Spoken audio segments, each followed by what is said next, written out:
Hello, everybody. Last year, during our fourth episode of Resilient, you may remember I spoke with Daryl Brewster, the former CEO of Krispy Kreme Donuts and the current CEO of CECP. And you know what? I have to reflect on the fact that one of my favorite parts of that conversation with Daryl was the difficulty that CEOs face really with balancing the need to deliver on short-term expectations. We see it quarter to quarter on CNBC, with their aspiration to create an organization that really thrives in the long term. You know, I love that Daryl and CECP are actively working to help companies refocus our attention, investors, shareholders, stakeholders, on the need to create long-term sustainable businesses. And guess what? At the end of February, CECP will be hosting its inaugural CEO Forum, where a group of Fortune 500 CEOs will be sharing their long-term business plans. It's the first time that this has ever happened.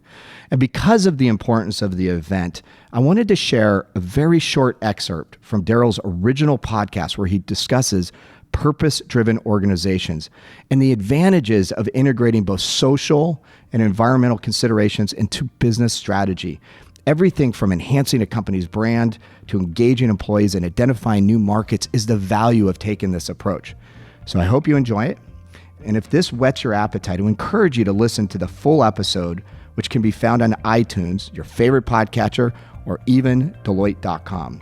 And if you want to learn more about CECP's Strategic Investor Initiative, just go to their website. So I think there's probably a number of people who may not be familiar with CECP. Right. So can you maybe just spend a couple minutes talking about what, you're the CEO of CECP. Yep. What is it? Yeah, CECP is a for-purpose organization. Some people call those nonprofits, but Yep. I think it's really about the purpose that matters rather than what do you do with the dollars at the end of the day. That basically is the corporate force for good. So that is our notion. It was founded by Paul Newman, the actor/salad dressing maker, and leading CEOs, John Whitehead of Goldman Sachs fame, Ken Durr from Chevron, Peter Malkin from Empire Realty, with the belief that the world's leading companies can and should be a force for good in society. So the focus, which was almost 2 decades ago in the 90s, was, the businesses were making money, but were they really being responsible more broadly to their communities? And were they really able to make a difference in that? And there was some pretty good evidence at the time that was starting to disappear from what business were doing, or they were reducing their investment back into society. How did Paul Newman get involved in that? Do you know the background on that? Yeah, That's interesting. as I'm told, Paul had the belief, and he was showing up at annual meetings with companies and saying, you guys should be spending more in your community. And of course, it's Paul Newman, so everybody pays attention to him. And it wasn't just words, which everybody tells everybody else what they should go do, but Paul had founded Newman's Own, Right. a company which, salad dressings and popcorn and pet food and beyond, and 100% of the profits of this organization are spent back in the community. So he lived the world, and he was suggesting that companies ought to be able to do a bit more to help, make the world a better place. So he wasn't the Hollywood actor that was grandstanding. He actually put his money where his mouth is. Right. He put his face on those things. So he kind of got, as I hear the story, really engaged from that perspective, worked with the CEOs, and the CEO said, let's, rather than do that at the meeting because it will come across as aggressive, how do we really form an organization that can help companies become more focused on that? So CECP was founded, the letters stood for the Committee Encouraging Corporate Philanthropy. Today, we don't use the P word as much. It's a great word. Yep. It comes from the Greek, meaning love of mankind.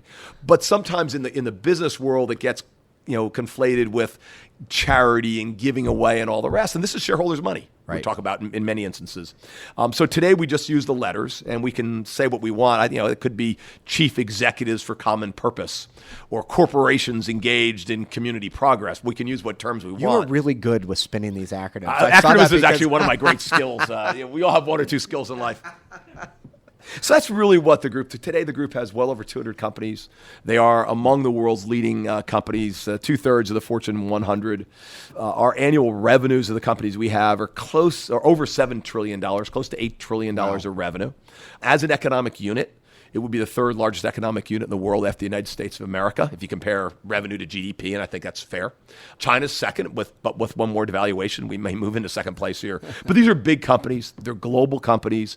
And we've moved beyond the notion, although it's still an important aspect of what we do, of how companies might invest, and I'll use the word invest back in their communities. That's one area, but how companies really can be a force for good in society, and why that is not just good for the community, but it's also good for the business. And we're seeing increasing evidence that companies, and we shared the Krispy Kreme experience, right? Mm-hmm. Had they not been making that investment in those donuts for your daughter's uniform, and for hundreds and thousands of communities throughout the Krispy Kreme area, it's a brand that could have gone like everybody else's. But that investment really helped that company survive.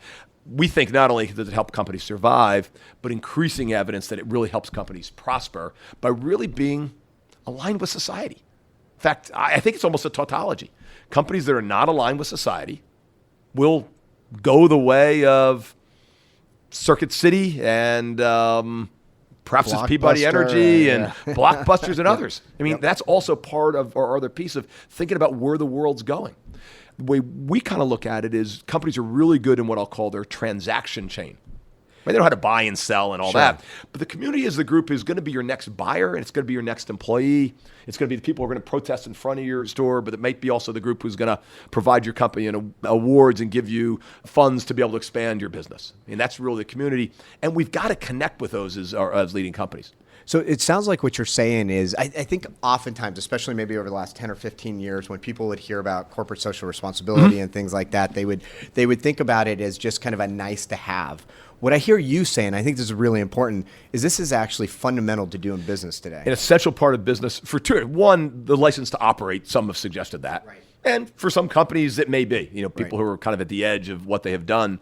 But for many, it's a positive way to perhaps build your brand, to really get your employees ever more engaged with kind of a purpose-driven organization, which we're hearing a lot about.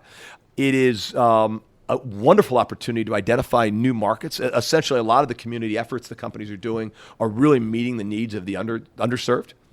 But really, the role of business is to meet those unmet needs.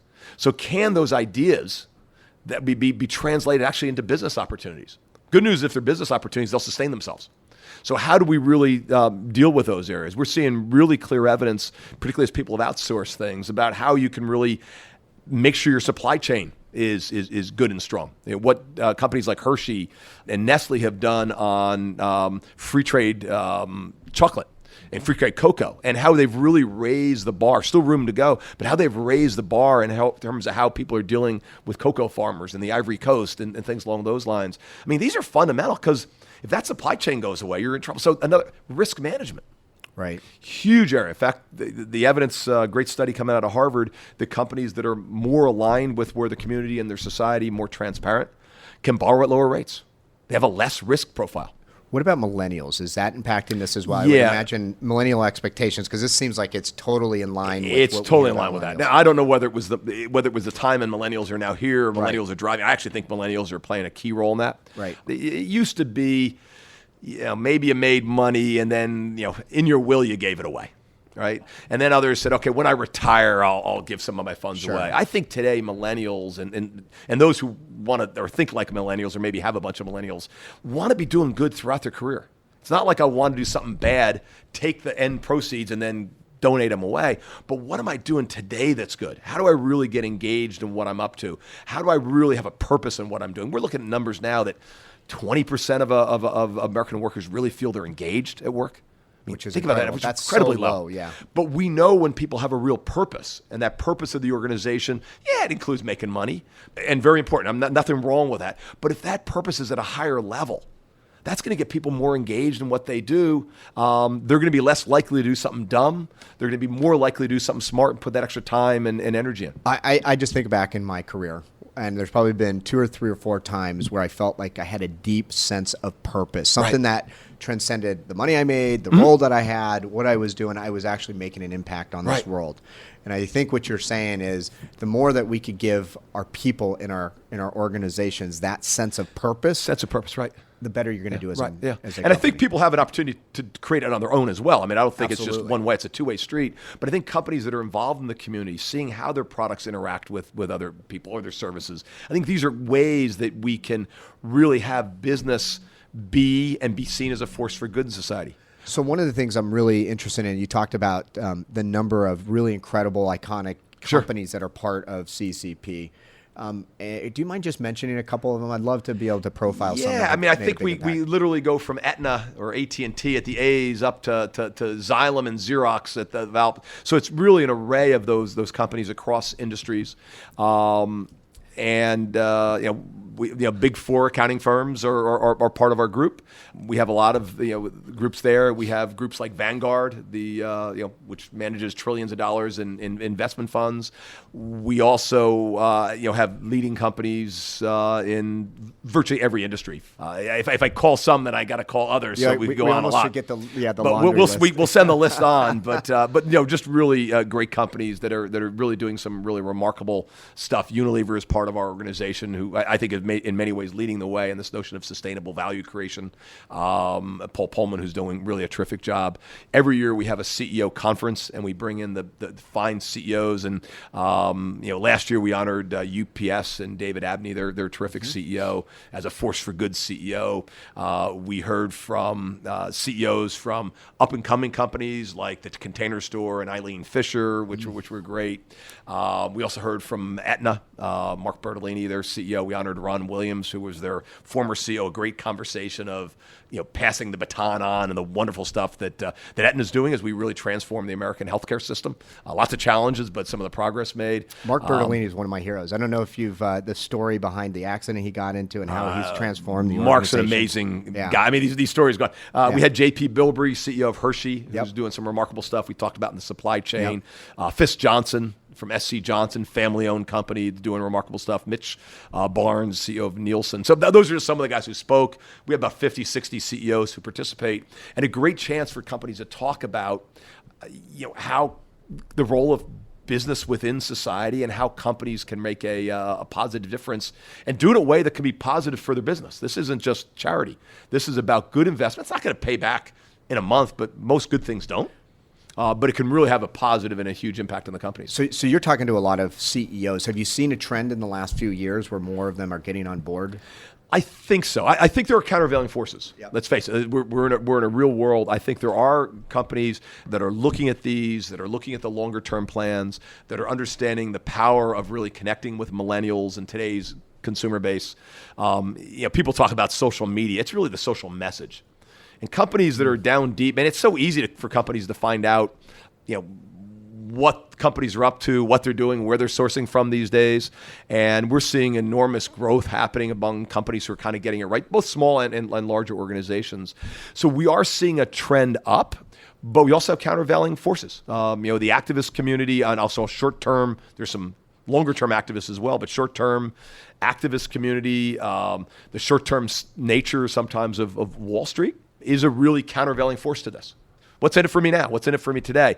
And I think that's an area that we see is that notion. I think companies that are doing it, the evidence is out from studies up at Harvard, the Conference Board studies, conscious capital work, where they've looked at companies that have treated their customers, their employees, their communities, their planet better. They outperform the market over time.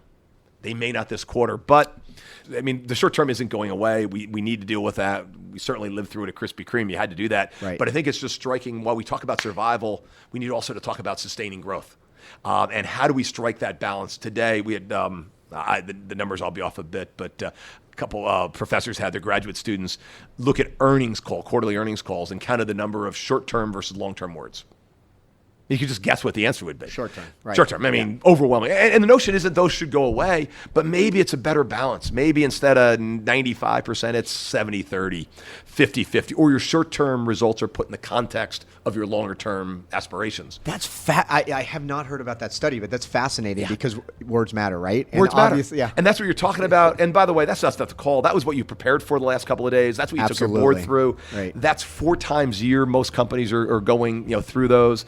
And by the way, that's not to take away from the short term. It's very important, but we're just so overemphasized on that and not on the things that we need to be planting the seeds for long-term growth for the world's largest Well, and companies. I think the point that you also made, which I think is really important, short-term matters, but in the context of what long-term? What long-term? Exactly. Right. Are you pointing towards? Interesting. Thank you for listening to Resilient, a Deloitte podcast produced by Rivet Radio. You can hear us by going to Deloitte.com or visiting your favorite podcatcher, keyword resilient. And remember, leaders who embrace risk, improve performance, and are more prepared to lead confidently in the volatile world we live in.